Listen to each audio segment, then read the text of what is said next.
My name's Sabrina Marnoto. I'm a fifth-year PhD candidate in chemical engineer. And yeah, we are working on trying to make a device to measure the elastic modulus of particles.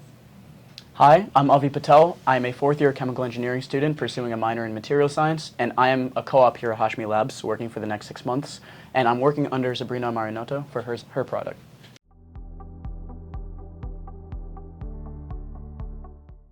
So we are trying to make a device that will measure the elasticity of particles, specifically microparticles. A lot of times people will make microparticles, take them out of the device, and then measure them separately, and this introduces a lot of error. You can't get an accurate reading on the elasticity of particles, so we're trying to do this all in one device. I'm helping out with that. There are multiple different ways of measuring visually how these particles deform and figuring out the mechanical properties through that. You can flow them through a liquid at a constant speed, or you can flow it through an accelerating liquid. So Sabrina is working on flowing it through a liquid at a constant speed, and I'm working on accelerating it. Both ways will deform the particle in a way where we can see how stiff it is, or for a particle or a droplet, how much surface tension there is. It's just two different types of channels.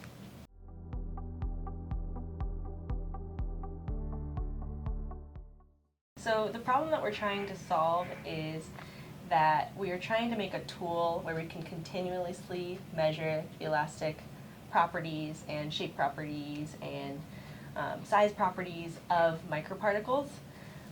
Right now, this would be really useful because if you're trying to make a pharmaceutical drug vehicle, for example, you would want to know the elastic particles before injecting this into the bloodstream. And if we have a device that you can make and measure them all in one and get a very accurate reading, then you can get a very accurate microparticles for drug delivery systems.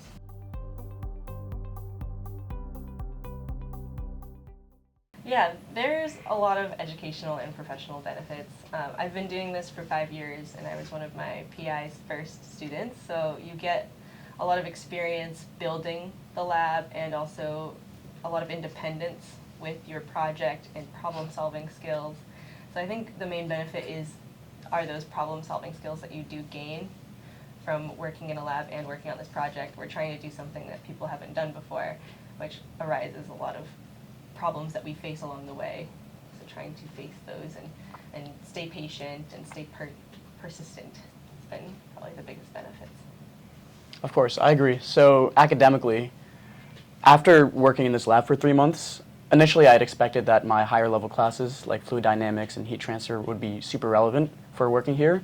And I've used it a couple times, but the theory pales in comparison to just general problem solving skills, to the point where I think the most important class I've taken for this co-op has been my first class ever in college, Cornerstone of Engineering, where we just learn how to identify the problem, brainstorm different ideas, and pick a right solution, and to keep iterating. Because every single day we face multiple different problems, big and small, and working here with a lot of autonomy, it's important to be able to just work on your feet and be flexible.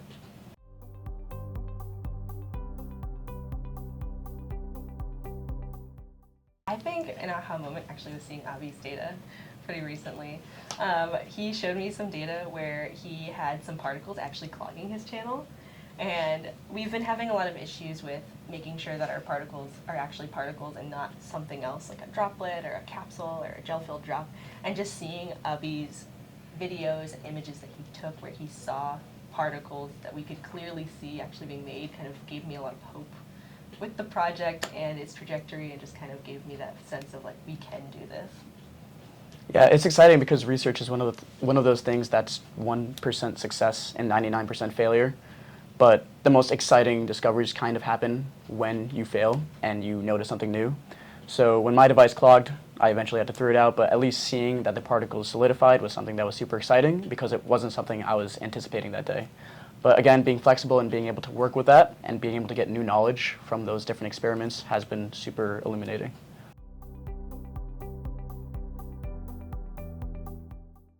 I've worked on several past co-ops involving material science, and my last one was with additive manufacturing.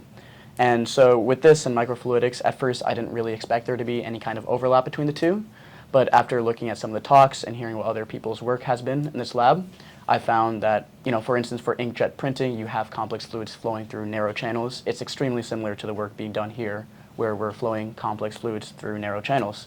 So I think it's exciting because even though the work here specifically might not be something I do in the future, the general lessons and problem-solving skills that I take away from this can be relevant in many different fields, from pharmaceuticals to 3D printing and so on and so forth.